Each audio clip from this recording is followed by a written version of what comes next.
o título de hoje, o plano de Deus para o casamento, né? Tá aí um assunto que eu gosto de abordar, né? Estamos casados aí desde 1993, já estamos indo para 31 anos de casado, né? O casamento é um diamante, ele precisa ser lapidado, né, amados? Quando você constrói uma casa, você começa a construir uma casa, muitas vezes acontece alguns imprevistos, né? Uma caixaria que se rompe na hora do concreto, né? Um cimento que acabou porque o cálculo não foi feito correto ou porque não foi usado as medidas corretas. Então precisa aí, né, arrumar um segundo plano para consertar, né, os imprevistos, né? E o casamento também é mais ou menos desse jeito, é uma construção, é um diamante. Quanto mais lapidado, mais valor ele tem, né? Que armadilha estava escondida na pergunta dos fariseus sobre o divórcio e que lições Jesus ensinou? Aí leitura de Marcos capítulo 10, verso 1 ao verso 12, Gênesis capítulo 1, verso 24 e Gênesis capítulo 2, verso 24. Aliás, Gênesis capítulo 1, verso 27, né? E Gênesis capítulo 2, verso 24. Bom, eles queriam colocar Jesus contra Herodes Antipas, né? E Jesus ensinou que devemos andar de acordo com os princípios da palavra de Deus. Os fariseus perguntaram a Jesus se é lícito ao marido se divorciar de sua mulher. O divórcio era considerado lícito entre os fariseus. No entanto, eles discutiam em que casos isso seria aceitável. Dois importantes rabinos da época de Jesus defendiam pontos de vista diferentes. A escola de Shammai era indiscutivelmente mais restrita. O divórcio era permitido apenas em casos como falta de filhos, negligência material, negligência emocional ou infidelidade conjugal. A escola de Hillel era muito mais branda, permitindo o divórcio por quase qualquer motivo, embora o processo de concessão do divórcio fosse mais complexo, ajudando a desacelerar as coisas.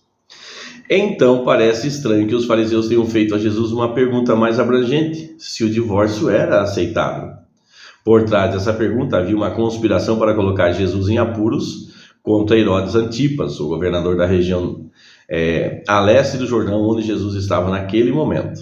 Antipas havia se divorciado da esposa e se casado com Herodias, esposa do próprio irmão.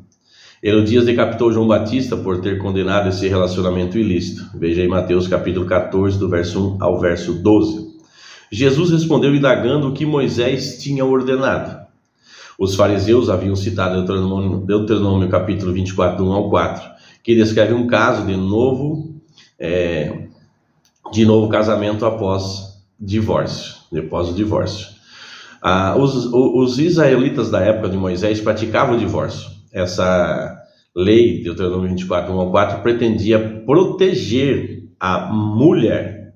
Mas nos dias de Jesus, essa lei tinha sido distorcida pela escola de Hillel para facilitar o divórcio por quase qualquer motivo. O que era destinado a proteger a mulher acabou sendo usado para facilitar o repúdio dela, né? Invertido aí, né?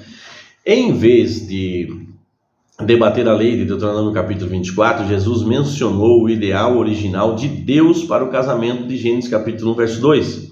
Ele observou que no início Deus fez um homem e uma mulher, dois indivíduos, Gênesis 1, 27. E então combinou essas verdades em Gênesis 2, verso 24, que ensinou que o homem deixa seus pais e se une à esposa, tornando-se os dois uma só carne. Se Deus deu esse exemplo de tornar uma só carne, como que nós vamos nos cortar ao meio? Vamos nos dividir, né? É uma aliança, é uma união. Esse conceito de unidade se tornou a base da afirmação de Jesus sobre o vínculo matrimonial.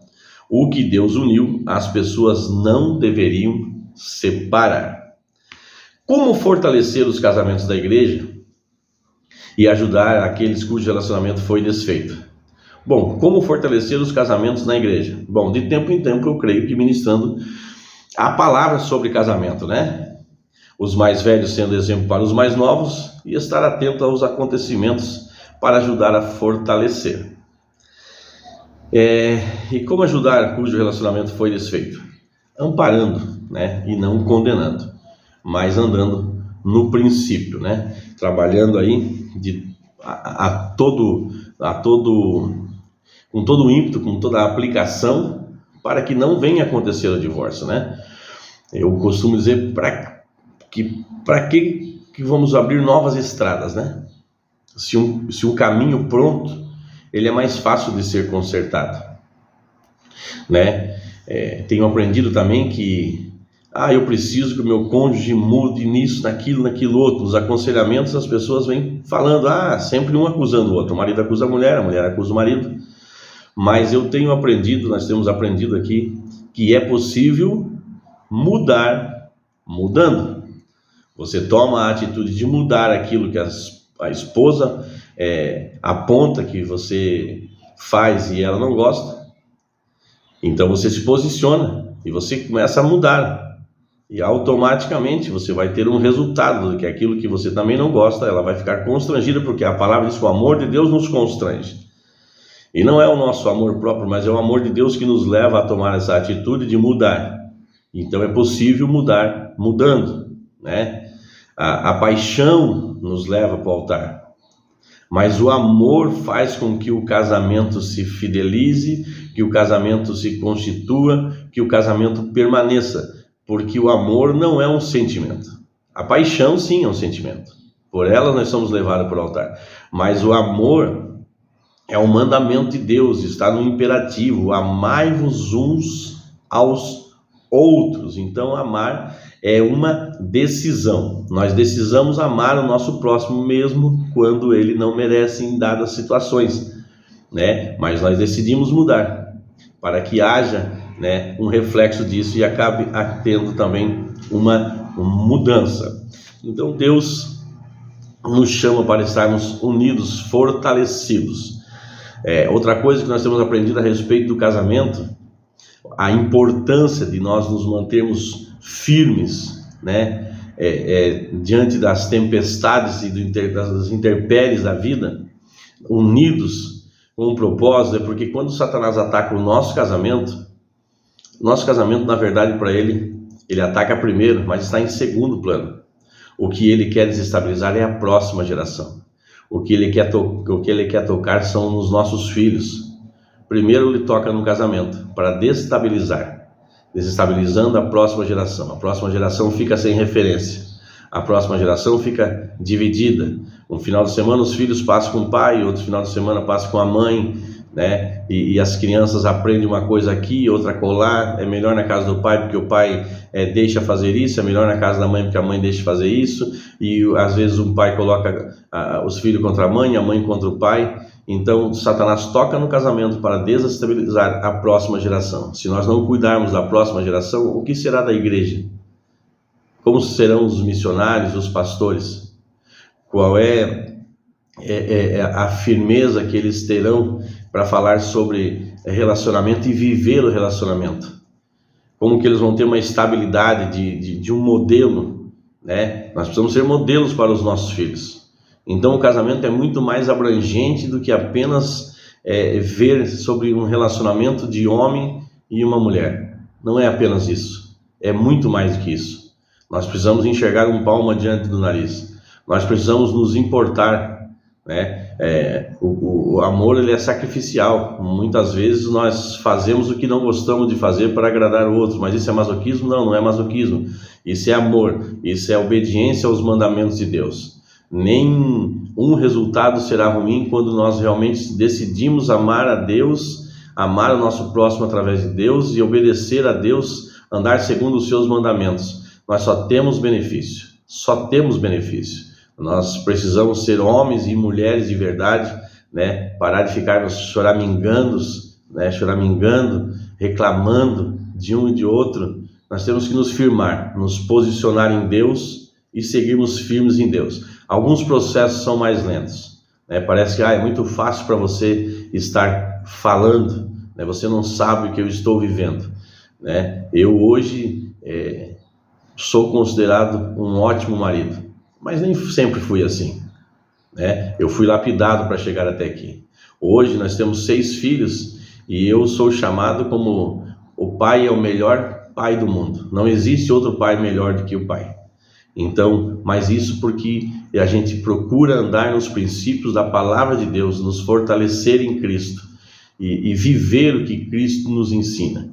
Nós precisamos, amados, nós precisamos deixar de olhar para o lado e nos firmar no nosso lar, na nossa casa, nos firmar na palavra de Deus e seguirmos em frente, porque Deus é o principal interessado em fazer com que o nosso casamento dê certo. Então não desista do seu relacionamento, por mais difícil que ele seja, né? Se você está em um relacionamento lícito, Deus está com você. Se você está num relacionamento que não é lícito, procure, né, afinar isso de acordo com a palavra de Deus, e certamente Deus irá fortalecê-lo, porque ele também é o principal interessado. Ele não quer ninguém andando fora dos princípios, porque sempre que nós andamos fora dos princípios, nós temos resultados amargos ou ruins. Pode até levar tempo, mas um momento ou outro a casa cai. Deus é o nosso principal amigo. Aliás, Deus é o nosso melhor amigo. Deus é o primeiro a se interessar pelo nosso relacionamento. Então siga firme, busca ajuda aí com o seu pastor, busca ajuda aí com um casal que você conhece, que tem um casamento estabilizado. Não saia falando para todo mundo, abrindo seu coração para todo mundo, porque muitas vezes nós abrimos o nosso coração e acabamos recebendo um monte de ideia que acaba confundindo a nossa mente. A palavra de Deus é a melhor receita para um casamento firmado, um casamento feliz. Amém, amados? Louvado seja Deus. Vamos orar? Pai amado que estás nos céus, obrigado pela tua palavra. Nós colocamos, Senhor, diante de ti os casamentos no dia de hoje, precisando do teu toque, precisando da ação do teu Espírito Santo, precisando que dê ordem aos teus anjos, Senhor, para que acampe nesse lar, nessa casa, para que a tua palavra se estabeleça lá, Senhor, para que as mentes e os olhos possam ser abertos, possam se olhar no espelho e ver o que estão vivendo, o que estão fazendo. E os casamentos que estão fortificados em Ti, Senhor, que possam entender que são respostas de oração de outros casamentos que ainda não estão. Que nós possamos, meu Deus, realmente ouvir a Tua voz, termos discernimento, termos sensibilidade para podermos ser Deus, que Tu possa ser Deus através de nós, nesses lares, nesses lugares que precisam, meu Deus, de um apoio, de um esteio, Pai. No nome de Jesus, que a Tua vontade se estabeleça nesse lar. Em nome de Jesus, que toda maldição hereditária caia por terra. Que os Teus princípios, Senhor, de alguma maneira sejam introduzidos neste lugar.